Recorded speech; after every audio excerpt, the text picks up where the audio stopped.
সম্মানিত ভাইরা আমার, আজকের এই 31শে ডিসেম্বরের এই দিনে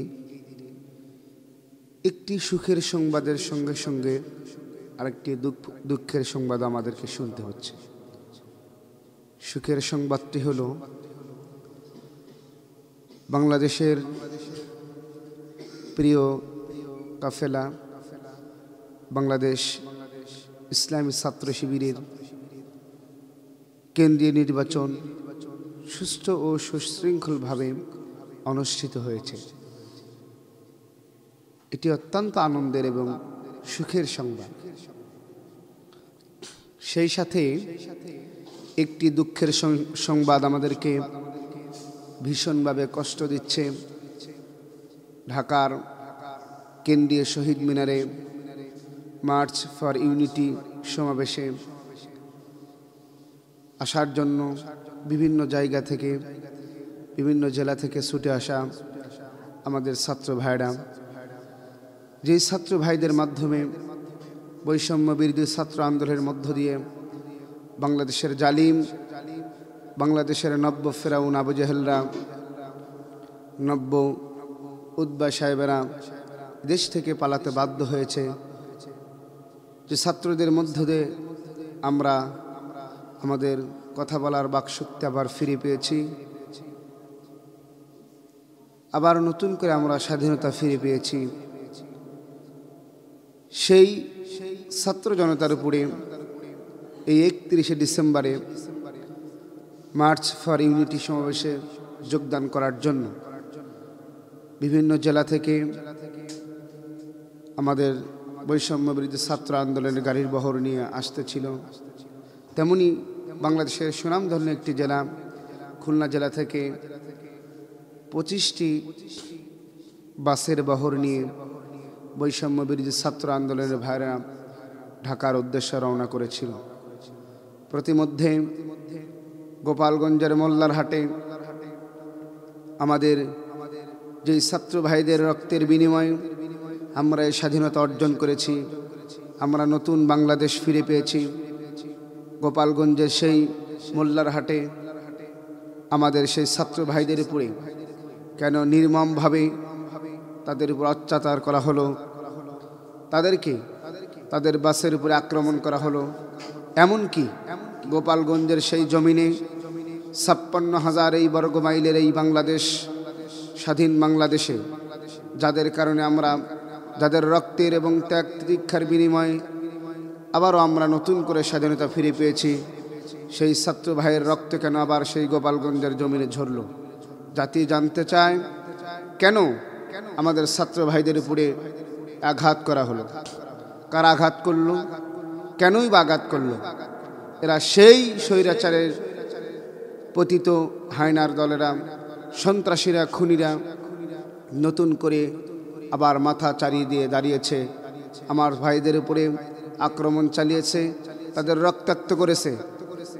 আমরা আমাদের দেশের অন্তর্বর্তীকালীন সরকারের প্রধান উপদেষ্টা ডক্টর ইউনূস সাহেবকে বলতে চাই, ডক্টর ইউনূস সাহেব, আপনি ভাবছেন তাদেরকে ভালোবাসার চাদর দিয়ে আবারও বাংলাদেশে একটি সুশৃঙ্খল, সমৃদ্ধিশালী, সুন্দর বাংলাদেশ গড়তে চান। কিন্তু একটি কথা ভুলে গেলে চলবে না, কুকুরের লেজ কখনো ঘি দিয়ে টানলে যেমন সোজা হয় না। আওয়ামী লীগের দোসরেরা, আওয়ামী লীগের সন্ত্রাসীরা, খুনিরা, হায়নার দলেরা, ওরা কখনো ভালোবাসার চাদর দিয়ে তাদেরকে ওই চাদরের মধ্যে আহ্বান করলে তারা আসবে না। তারা ওই ভালোবাসার চাদরকে পার দিয়ে ওই চাঁদের উপরে পা রেখে আবারও মানুষদের রক্ত ঝরাবে, আবারও মানুষদেরকে আহত করবে, আবারও মানুষদের উপরে নির্মমভাবে অত্যাচার করবে। তাই আমি ডক্টর ইউনূস সাহেবকে বলতে চাই, এখন আর ভালোবাসার চাদর দিয়ে লাভ নাই। এখন তাদেরকে জাতির সামনে এমনভাবে বিচার করতে হবে, জাতি যেন মনে রাখে, দেশ যেন মনে রাখে, তামাম পৃথিবীতে মানুষ যেন দেখতে পারে বাংলার ভূখণ্ডে ভালোবাসার চাদর দিয়ে আবৃত করার জন্য ডেকেছিলেন ডক্টর ইউনূস। কিন্তু তারা সেই চাদরকে মুছে ফেলে দিয়ে, চাদরকে ছিঁড়ে ফেলে দিয়ে আবারও স্বৈরাচারকে, আবারও সেই ফ্যাসিস্টকে, আবারও সেই খুনিকে বাংলাদেশের ক্ষমতায় দেখতে চায়, ক্ষমতায় আনতে চায়। বরঞ্চ সেই ক্ষমতা যেন না পায়, সেই খুনিরা যেন মাথা চারা দিয়ে দাঁড়াতে না পারে, এই জন্য তাদেরকে এখন নির্মমভাবে বিচার করা হোক। বাংলার ভূখণ্ডে তাদেরকে বিচারের আওতায় আনা হোক। তাহলে যেরকম নির্বিচারে নির্বিঘ্নে মানুষদেরকে জেলখানার মধ্যে বন্দি করেছিল, আয়না ঘরের মধ্যে বন্দি করেছিল, আবারও তাদেরকে এইভাবেই বাংলার জনগণের কাছে তাদের বিচার করা হবে। প্রত্যেকটি জালিমের বিচার হবে। একটি জালিম যেন সোনার এই বাংলা থেকে, আমাদের এই সুশৃঙ্খল সমৃদ্ধশীল বাংলাদেশ থেকে যেন পালাতে না পারে। আপনার কাছে আমাদের উদাত্ত আহ্বান থাকবে, গোপালগঞ্জের সেই মাটিতে যারা আমাদের ছাত্র ভাইদের উপরে আক্রমণ করে রক্ত ঝরালো, যে হাত দিয়ে রক্ত ঝরিয়েছে, সেই হাত আমরা কেটে ফেলতে চাই। যে হাত দিয়ে আমার ছাত্র ভাই এবং বোনদের আঘাত করা হয়েছে, সেই হাত আমরা আর দেখতে চাই না। আপনি এবার আপনার মাজা সোজা করে দাঁড়িয়ে যান, কারণ আপনি এদেশের ক্ষমতায় বসিয়েছেন ছাত্রদের কারণেই।